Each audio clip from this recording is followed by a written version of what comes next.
Hi friends, అందరూ ఎలా ఉన్నారు? అందరూ బాగుండాలని కోరుకుంటున్నాను. ఫస్ట్ అయితే ఈ వీడియోకి ఒక లైక్ కొట్టండి. మరిన్ని వీడియోస్ కోసం మన ఛానల్ని సబ్స్క్రైబ్ చేయండి. సో నా రిక్వెస్ట్, ప్లీజ్ ఒక లైక్ కొట్టండి. మీరు లైక్ కొడితేనే కదా ఇంకొంతమందికి రీచ్ అవుతుంది. సో ప్లీజ్ లైక్ కొట్టండి అండ్ మరిన్ని వీడియోస్ కోసం మన ఛానల్ని సబ్స్క్రైబ్ చేయండి. కథ పేరు పానీపూరి అమ్మే వ్యక్తి. ఒక రాత్రి సమయంలో పానీపూరి బండి ఒంటరిగా ఉన్న వీధిలో ఉంది. అప్పుడు రాత్రి 10 గంటలు అవుతుంది. అందరూ ఇళ్లకు వెళ్ళిపోతున్నారు. కానీ రాము అనే పానీపూరి అమ్మే వ్యక్తి ఇంకా బండి దగ్గరే ఉన్నాడు.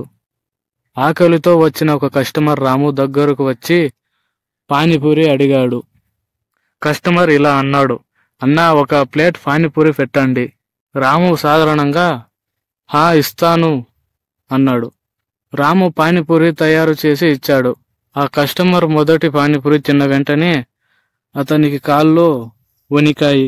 ఒక్కసారిగా వెనక్కి తిరిగి చూశాడు.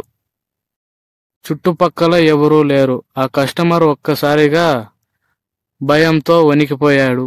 ఆ కస్టమర్ పానీపూరి ముద్ద వేసుకున్న వెంటనే అతని శరీరం ఒకంత వణుకుతూ ఉంది. అతను భయంతో రామును చూస్తున్నాడు. కస్టమర్ గొంతు వణుకుతూ, అన్నా, ఇది ఏంటి? రాము విచిత్రంగా నవ్వుతూ చూస్తున్నాడు. ఒక్కసారిగా ఆ కస్టమర్ ఊపిరాడక కింద పడిపోయాడు. రాము అటు ఇటు చూసి ఏమీ లేకపోయినట్టు మళ్ళీ తన పనిలో మునిగిపోయాడు. ఆ రోజు రాత్రి తర్వాత ఎవరో ఒకరు పానీపూరి తింటూనే అదృశ్యమవుతున్నారు. వర్షం కురుస్తోంది. ఒక యువకుడు రామును గమనిస్తాడు. రాము బండి దగ్గర ఒక చైనీస్ అతను ఉంటాడు. అతను చూస్తూ రాజు అనే వ్యక్తి అనుమానపడ్డాడు. రాత్రిపూట అక్కడ సీసీటీవీ కెమెరాలను చెక్ చేయించాడు. సీసీటీవీ ఫుటేజ్లో పానీపూరి తిన్న వ్యక్తులు ఒక్కసారిగా మాయమవుతున్నారు. రోజు ఆశ్చర్యంతో భయపడిపోయాడు. అదే సమయంలో రాము వెనక నుంచి రాము నవ్వుతూ, నువ్వు కూడా నా రహస్యాన్ని తెలుసుకున్నావా? రాజు ఒక్కసారిగా వెనక్కి తిరిగి చూడగా రాముని ముఖం అసహజంగా మారిపోయింది. అతని కళ్ళు ఎర్రగా మెరుస్తున్నాయి. నోటి దగ్గర రక్తం కనిపిస్తుంది. కథ చివరిలో రాజు గతి ఏమైంది? రాము నిజంగా ఎవరు? నిశ్శబ్దంగా ఉన్న వీధి, వర్షపు నీటి బిందువులు నేలపై పడుతున్నాయి. రాజు భయంతో వెనక్కి అడుగులేస్తున్నాడు. రాజు రాముని భయంకరమైన రూపం చూసి గుండె ఆగిపోయేలా భయపడ్డాడు. అతను వెనక్కి తగ్గి పరిగెత్తడానికి ప్రయత్నించాడు. కానీ ఒక్కసారిగా రాముని అరచేయి అతని భుజంపై పడింది. రాము వణుకుతూ, ఇప్పుడే వెళ్ళిపోవాలనుకుంటున్నావా? ఇంక నీకిది కేవలం ఆరంభం. రాజు గట్టిగా అరవడానికి ప్రయత్నించాడు. కానీ గొంతు తెరుచుకోలేదు. ఏదో అపరాధం భయంతో రాము అతడిని అటు ఇటు లాక్కుంటూ వెనక్కి నెట్టాడు. ఒక్క క్షణం రాజుకి కళ్ళు మూసుకున్నాడు.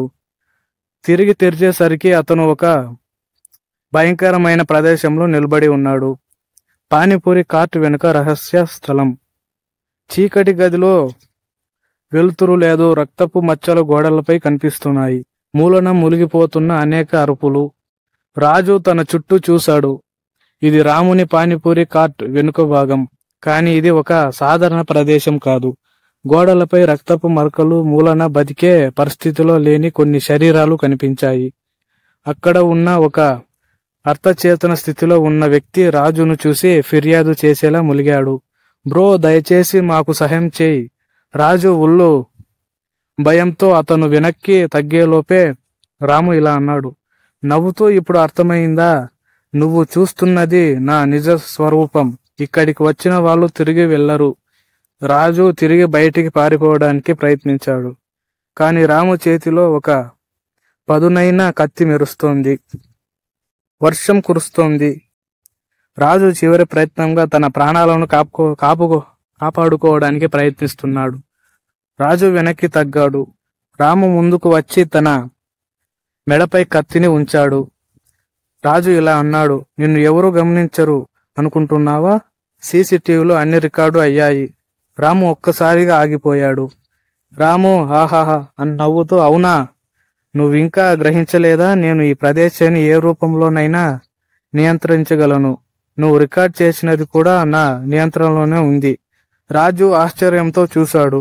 ఫుటేజ్ చెక్ చేసేందుకు తన ఫోన్ తీసుకునే లోపే రాము ఒక గట్టిగా అరుపు చేశాడు.